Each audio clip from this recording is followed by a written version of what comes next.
What it do, bruh?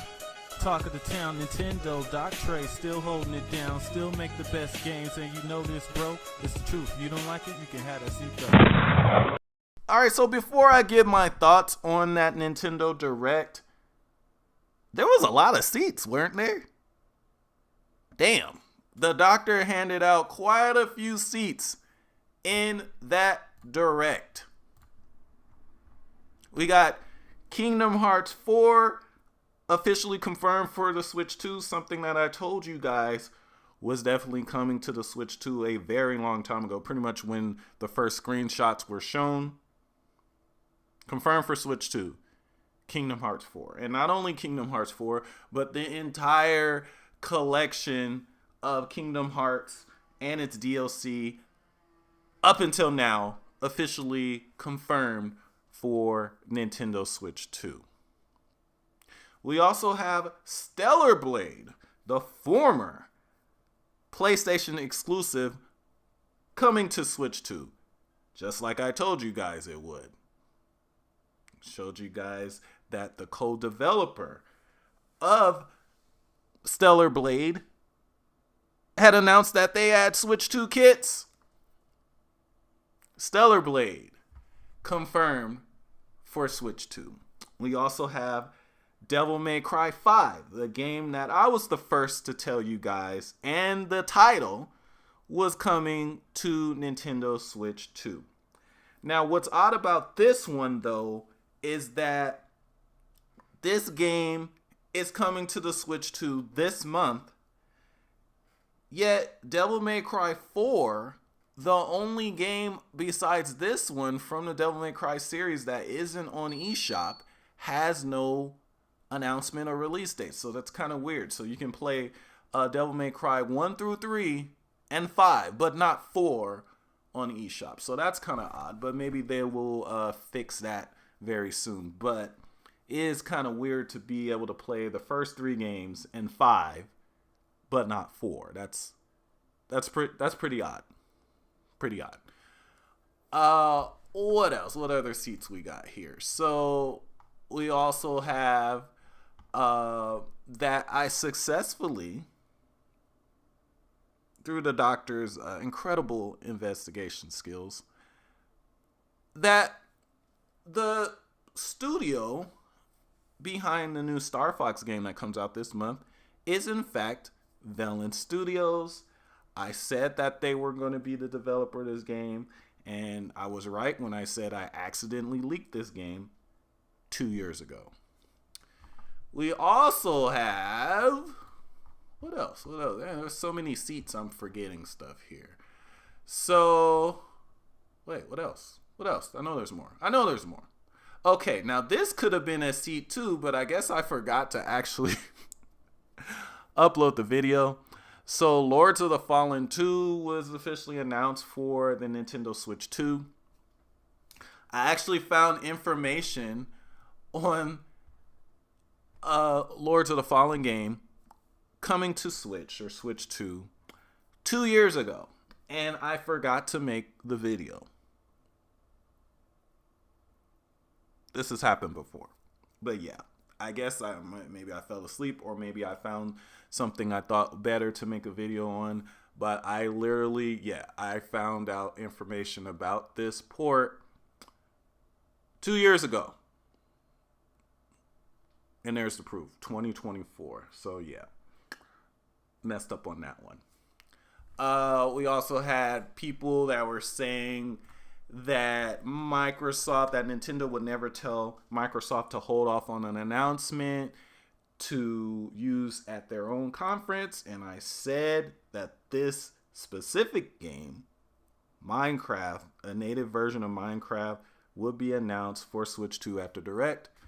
And that's exactly what happened. What else? Was there any more seats? Oh well, it doesn't matter. It was a seat fest, people. It was a seat fest. But other than that, what did I think about the actual Direct? Alright, so thoughts on the actual Direct. If you've been looking online, you would see, at least on Twitter, that there is a varying degree of reaction. Some people thought it was amazing, some people thought it was terrible, and some people thought it was just okay.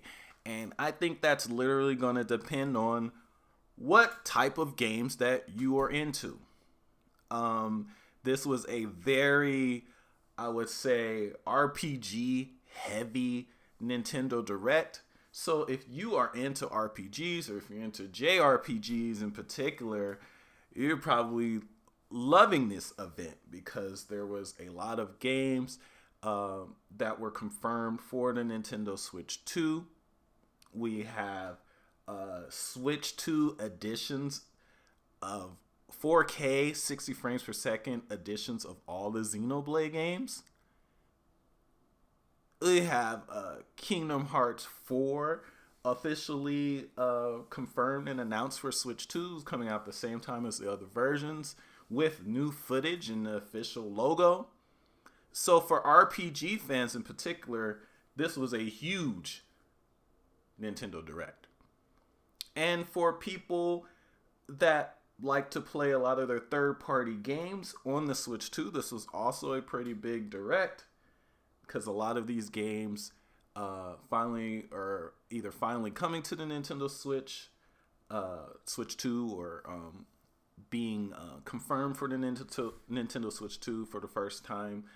Even though there was actually quite a few games that from third parties that was expected to be at this Direct that were notably absent, such as Call of Duty, and in my point of view, such as Resident Evil 2, 3, and 4 Remake. But I think the reason that those are probably missing is because there is DLC for Resident Evil 9 coming pretty soon, and maybe Capcom wants people, especially Nintendo Switch 2 owners, to sink into that DLC first before moving on to Resident Evil 2, 3, and 4 Remake. But then again, they did already announce Code Veronica Remake, so I don't know.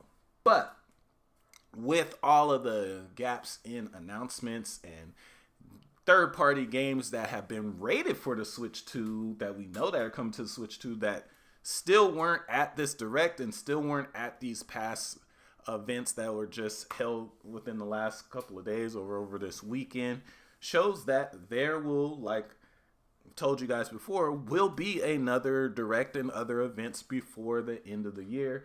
So maybe these Resident Evil games these remakes will be announced for the Switch 2 to come out around this October, Halloween. I guess that makes sense.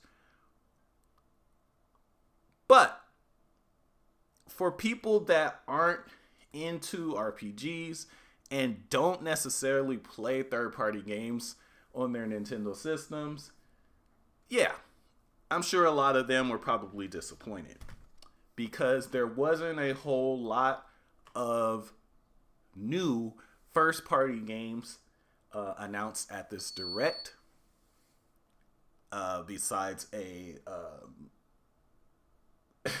a Wii Sports Resort port, pretty much.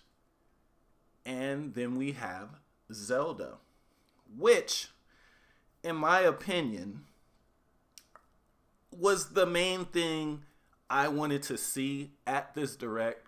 So honestly, after seeing it confirmed to be real, confirmed to come out this year, and confirmed to be a brand new ground up remake, honestly, that's all I needed. Everything else is just the cherry on top. They could have shown Pocopia 1, 2, 3, 4, 5, 6, 7. As long as they showed that and confirmed that, I'm happy, because honestly, there's already a lot of games that are coming out for everything, let alone the Switch 2. So it's a crowded last half. And then you also got GTA 6. So yeah. And another thing, it also shows that even though I said there will be other events and probably one more Nintendo Direct before the end of the year. This does show that Nintendo they are thinking about GTA 6, okay? You saw that the Zelda game and Dustblood still have no release date. All right. Are they going to come out around GTA or not? That's up to be seen. But I think one of the reasons why there isn't a whole lot of games, first party games coming from Nintendo announced at this direct is because, I mean, they do know that GTA 6 is coming. Now, you guys can pretend like Nintendo doesn't care about GTA 6, but they definitely care. Now, if any game could go head to head with a game like GTA, it would be an Ocarina of Time remake. So I do expect that game to still come out in that vicinity. But we'll see. But yeah, so this direct, obviously, no, it was not the greatest direct of all time, at least in my opinion. But I personally, the main thing that I was looking for in this direct got confirmed. So that makes me happy. But I could see how there's some people that wouldn't be too pleased with this direct, even though it wasn't the worst direct in the world, but it honestly definitely wasn't the best. Especially considering there was other games that Nintendo could have put in this direct but decided not to. But then again, like I said, there will be another direct before the end of the year. But let me know what you guys think in the comment section. What did you think about the direct? What games are you most excited for? And I'll see you guys on the next video.